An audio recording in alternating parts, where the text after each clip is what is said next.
नमस्कार दोस्तों, मेरा नाम सचिन त्यागी है। इस वक्त हम दमोह बस स्टैंड पर हैं। कल आपने देखा कि कुंडलपुर घूमकर हम पुनः यहीं वापस आए थे और आज हम यहां से टीकमगढ़ जा रहे हैं। दोस्तों बस तो मिल गई है, लेकिन ये छतरपुर वाली है क्योंकि डायरेक्ट टीकमगढ़ के लिए गाड़ी अभी नहीं मिल रही है, इसीलिए पहले हमें बना जाना होगा।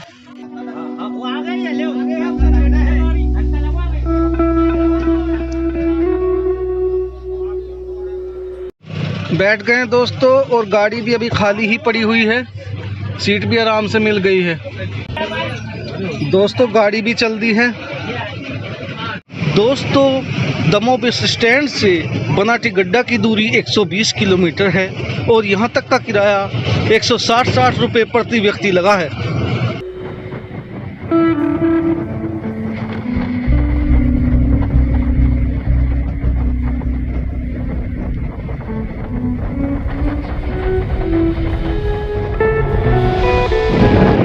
भाइयों पहुंच गए हैं बनाटीगड्ढा और दमोह से हम लगभग 9 बजे चले थे और इस वक्त 12 बज रहे हैं। लगभग 3 घंटे लगे हैं इस बनाटीगड्ढा तक आने में। और दोस्तों जिस बस से हम आए थे वो इधर सीधे चली गई है छतरपुर के लिए और ये वाला रोड जाता है टीकमगढ़ के लिए। अब हम यहीं पे गाड़ी का इंतजार कर रहे हैं टीकमगढ़ के लिए। जो आ गई है टीकमगढ़ की बस, अब हम इसी में चढ़ रहे हैं।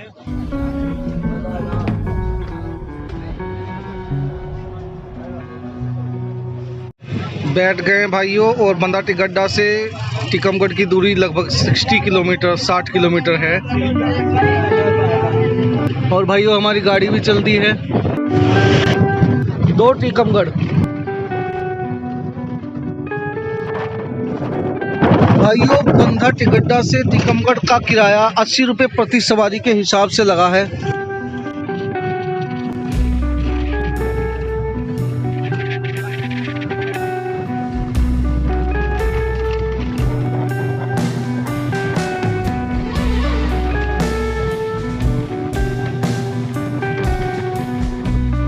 फाइनली दोस्तों पहुंच गए हैं टीकमगढ़। बनाटीगड्ढा से दोस्तों हम लगभग 12:15 बजे चले थे और इस वक्त दोपहर के 2:15 बजे हैं।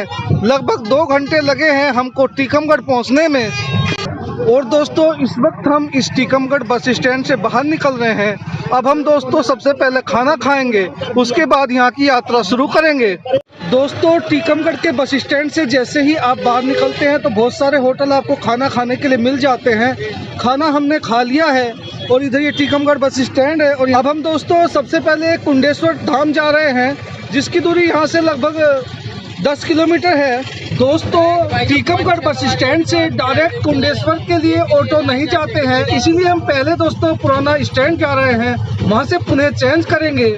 दोस्तों पुराना स्टैंड के लिए हमने ऑटो ले लिया है और यहाँ से पुराना स्टैंड के 10-10 रुपये लगते हैं।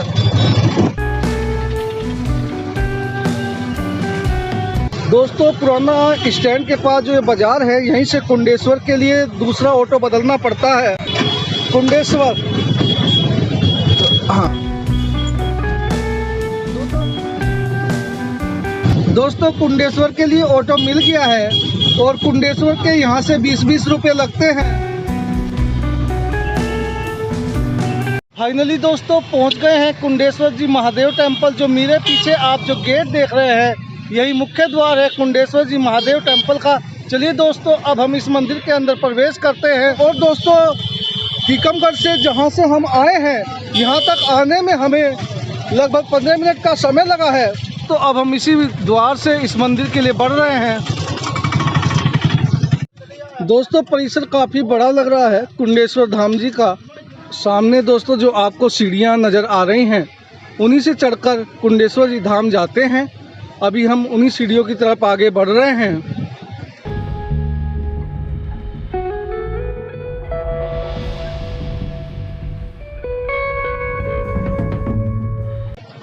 दोस्तों यहाँ पर देखिए आपको लिखा हुआ नज़र भी आ रहा है, श्री कुंडेश्वर राय नमः। अब हम इन सीढ़ियों से आगे बढ़ रहे हैं।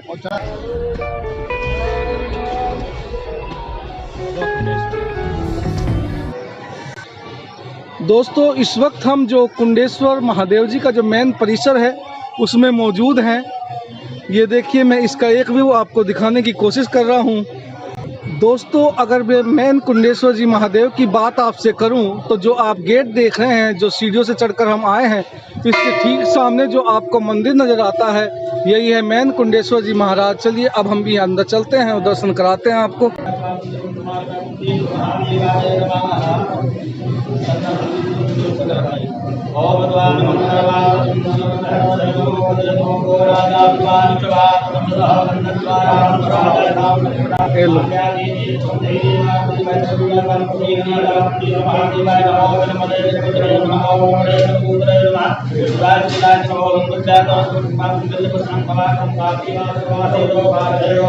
दोस्तों इन स्वयंभू जी के बारे में ऐसा बताया जाता है कि ये एक चावल के बराबर हर साल बनते हैं, जिसका प्रमाण आप देख सकते हैं कि ये जो शिवलिंग है जिसके दर्शन आप इस वक्त कर रहे हैं, ये नीचे से पतले हैं और ऊपर से मोटे हैं, और जबकि ये चांदी में मढ़े गए हैं। इसका प्रमाण ये है कि चांदी उस समय लगाई गई होगी जिस समय इनका आकार कम था, और अब इसको अगर आप उतारें तो उतार नहीं सकते।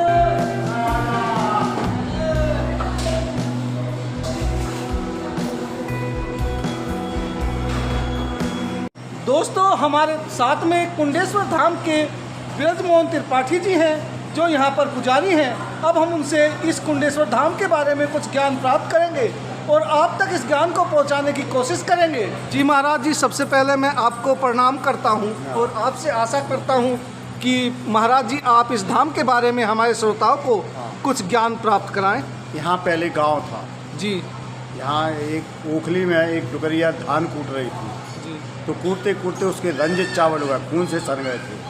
तब तक वो कूड़ा को ढाक करके पुड़ा पड़ोसियों को बुलाने गई, तब तक ये उठा लिए थे। पहला नाम इनका है कूड़ा देव। ये इनकी उत्पत्ति वहीं से हुई है जहाँ आप देख रहे हैं कि वहीं से उत्पत्ति है। एक कुंड से उत्पत्ति होने के कारण इनका नाम कुंडेश्वर पड़ा। लेकिन राजा ने कहा हम इस बात को नहीं मानते, तो बाणासुर की बेटी उषा जी नित्य प्रति आया करती थी। एक बार गुप्तचरों ने कहा कि महाराज आपकी बेटी जाने कहाँ जाती है, तो उन्होंने कहा ठीक है। आप गुप्तचरों ने से कहा कि बेटी से कुछ नहीं कहें, हमें जगा लें। तो बेटी आगे आगे, राजा पीछे पीछे। तो ये इनको ये जो कुंड है इसको जल उनको रास्ता दे देता उषा जी को, और ये कुंड में चली जाती थी और पूजा अर्चना करके आ जाती 2-3 घंटे बाद। तो उन्होंने राजा ने पूछा बेटी से उषा जी से कि आप कहाँ जाती हो, तो उन्होंने कहा हम सेवाचन करने के लिए जाते हैं। तो उन्होंने कहा कि आपको ही दर्शन देंगे या सबको? बोले कल। तो इनसे त्रवाचा हरवाई थी भोले बाबा से। तो एक चावल बराबर ये बढ़ते हैं इनका बढ़ने। हाँ जी, ये बढ़ने का प्रमाण ये है कि जो मोटाई आप देख रहे हैं, पहले छोटे थे पतले थे, अब मोटाई इतनी बढ़ चुकी है कि ये जलहरी इसका प्रमाण है। ये जलहरी जो आप देख रहे हैं चांदी से मढ़ी है, ये पाषाण की है, अभी चांदी से मढ़ दी गई है। तो इसको जब भी पहनाया गया होगा इस जलहरी को ऊपर से पहनाया गया, लेकिन अब इसको अपन निकालना चाहें तो इनकी मोटाई इतनी बढ़ चुकी है कि ये निकल नहीं सकती। इससे सिद्ध होती है कि मूर्ति बढ़ती। तो ये गुरुजी मोटाई में बढ़ती है कि लंबाई में? ये दोनों में बढ़ती है, एक चावल के बराबर हर साल। जी जी, बहुत बहुत धन्यवाद गुरुजी, आपने हमारे श्रोताओं को इतना अच्छा ज्ञान दिया, इसके लिए मैं आपका दिली आभार व्यक्त करता हूँ। तो इस वक्त जो मेरे सामने आप मंदिर देख रहे हैं यही है मेन कुंडेश्वर जी महादेव का मुख्य मंदिर। इसको मैं एक बार आपको काफ़ी नज़दीक से दिखाने की कोशिश कर रहा हूँ, और इस परिसर में दोस्तों इसके अलावा भी कई और मंदिर हैं। चलिए दोस्तों अब हम एक एक जाकर उनमें भी दर्शन करेंगे। दोस्तों कुंडेश्वर जी महादेव के ठीक बगल में श्री राम जी का मंदिर है, जो ये है दोस्तों श्री राम जी का मंदिर। और दोस्तों कुंडेश्वर जी के ठीक पीछे श्री कृष्ण जी मंदिर है। चलिए दोस्तों अब हम आपको यहाँ पर भी दर्शन करा देते हैं। दोस्तों कुंडेश्वर जी के पास में ही एक माता जी का मंदिर भी है। अब हम वहाँ पर चल रहे हैं और आपको माता जी के दर्शन कराने का एक छोटा सा प्रयास कर रहे हैं। ये वाला मंदिर है दोस्तों माता जी का, और दोस्तों माता जी के बगल में ही श्री गणेश भगवान जी के भी दर्शन होते हैं आपको।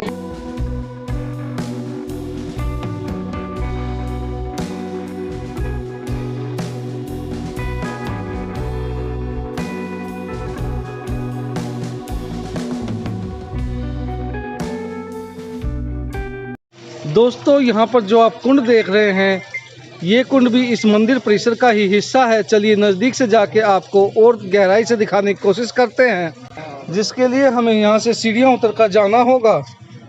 दोस्तों ये जो बिल्डिंग आप देख रहे हैं, ये वो मंदिर परिसर था, जिन सीढ़ियों से उतरकर अब हम नीचे आ गए हैं। और यहाँ पर है वो कुंड जिनके नाम पर इन भोलेनाथ को कुंडेश्वर महादेव जी भी कहा जाता है। अब हम उस कुंड की तरफ बढ़ रहे हैं। दोस्तों इस वक्त मैं इस कुंड पर मौजूद हूँ। आप यहाँ का एक नज़ारा देख रहे हैं। यहाँ का नज़ारा पूर्ण रूप से प्राकृतिक है। आपको पूर्ण रूप से हरा भरा नज़ारा यहाँ का देखने को मिलता है। दोस्तों इस कुंड का निर्माण जमरार नदी से हुआ है। जो इस समय आप देख रहे हैं जमरार नदी है, और जमरार नदी का जल इधर जाकर कुंड में जमा होता है, जिसके कारण कुंड का निर्माण हुआ। पहले दोस्तों बताते हैं कि कुंड छोटा था, बाद में इसकी खुदाई करके इधर की साइड कुंड को बड़ा किया गया है।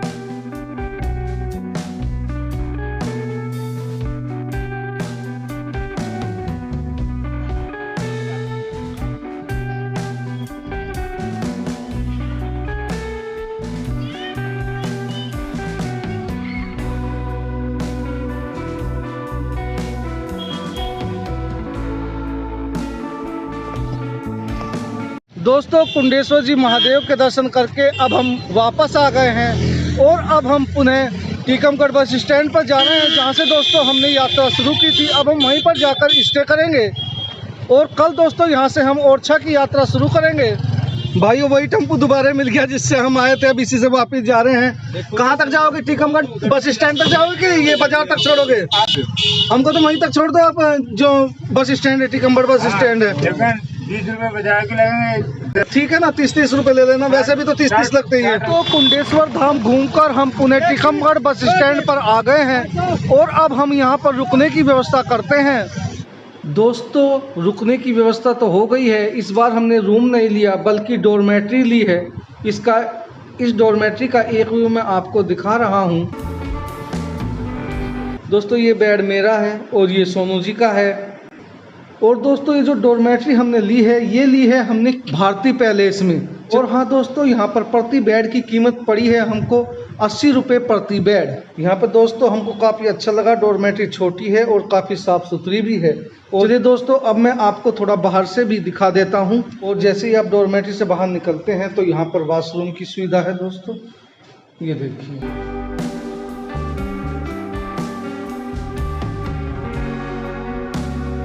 भाइयों यहाँ का रिसेप्शन है कुछ इस तरह का दिखता है। आइए दोस्तों रोड से भी मैं आपको इस जगह को दिखा देता हूँ जहाँ पर हम रुके हुए हैं। दोस्तों यहाँ पर रोड के इस पार ये बस स्टैंड है, और इधर ये भारती पैलेस जहाँ पर हम रुके हुए हैं। और दोस्तों अब इस सफ़र को यहीं ख़त्म करते हैं। अब मिलते हैं दोस्तों कल यहाँ से आगे के सफ़र में। तब तक के लिए नमस्कार। जय हिंद, जय भारत।